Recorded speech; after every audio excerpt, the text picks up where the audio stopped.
여러분, 하루를 마무리하면서 와인 한 잔 즐기시는 분들 계시죠?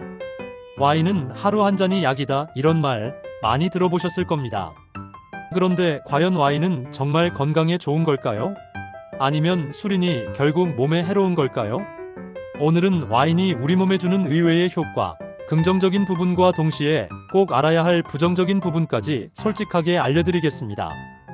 와인이 주목받는 가장 큰 이유는 바로 심혈관 보호 효과입니다. 레드와인에는 레스베라트롤이라는 성분이 들어있는데 이게 혈관을 부드럽게 하고 혈액순환을 도와줍니다.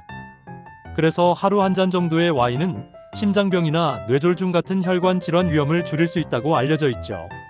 특히 중년 이후에는 혈관 건강이 곧 생명과 직결되니까 이 부분은 상당히 매력적일 수 있습니다. 레드와인 속의 폴리페놀은 우리 몸을 늙게 만드는 활성산소를 줄여줍니다.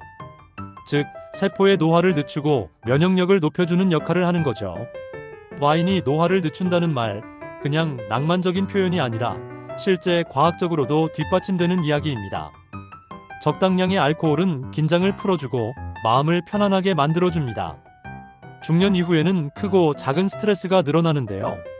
저녁에 와인 한 잔은 심리적인 안정감을 주고 하루를 마무리하는 좋은 의식처럼 느껴질 수도 있습니다. 그래서 와인을 심리적인 보약이라고 말하는 분들도 있어요. 하지만 여기서부터 중요한 포인트가 나옵니다. 와인은 어디까지나 술입니다. 아무리 좋은 성분이 있어도 과하면 독이 될 수밖에 없죠.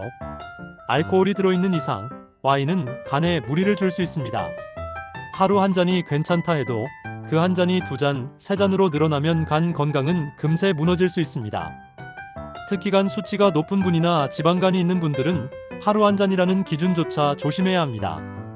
많은 분들이 와인 마시면 잠이 잘 온다고 하세요. 실제로 술을 마시면 금세 잠들 수 있습니다. 하지만 문제는 수면의 깊이입니다. 알코올은 숙면을 방해하기 때문에 아침에 일어나도 개운하지 않고 오히려 더 피곤한 경우가 많습니다. 와인은 생각보다 칼로리가 높습니다. 레드와인 한 잔 150ml에 약 125kcal 정도인데 매일 마시면 한 달에 3000kcal 이상이 더해집니다. 특히 안주와 함께 마시면 체중이 쉽게 늘 수 있죠.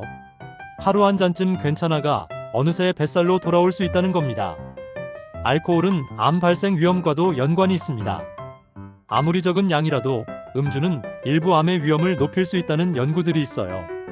그래서 와인의 건강 효과만 믿고 무조건 마시는 건 위험할 수 있습니다.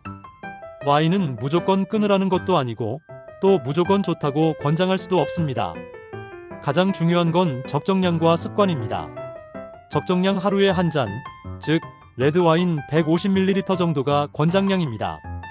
마시는 시간 저녁 늦게보다는 저녁 식사와 함께 즐기는 게 좋습니다. 그래야 위 부담도 줄고 수면에도 덜 영향을 줍니다. 안주 선택 치즈, 견과류, 샐러드처럼 가벼운 음식과 함께 즐기면 더 좋습니다. 고칼로리 안주는 피하는 게 좋겠죠. 습관화 금지 매일 빠짐없이 마시는 습관은 위험합니다. 특별한 날의 즐거움 정도로 가끔 즐기는 게 가장 이상적입니다. 와인, 하루 한 잔은 정말 약이 될까요? 독이 될까요? 답은 얼마나 어떻게 마시느냐에 달려 있습니다. 심장 건강과 노화 방지에 도움을 줄 수 있지만 간과 수면, 체중 관리에는 분명 부담이 될 수 있죠. 그러니 와인을 약으로 여기기보다는 삶을 즐겁게 만들어주는 작은 기쁨으로 생각하면 어떨까요? 오늘 영상이 도움이 되셨다면 구독과 좋아요 부탁드리고요. 여러분은 하루에 와인을 얼마나 드시는지 댓글로 알려주세요. 다음 영상에서 또 뵙겠습니다.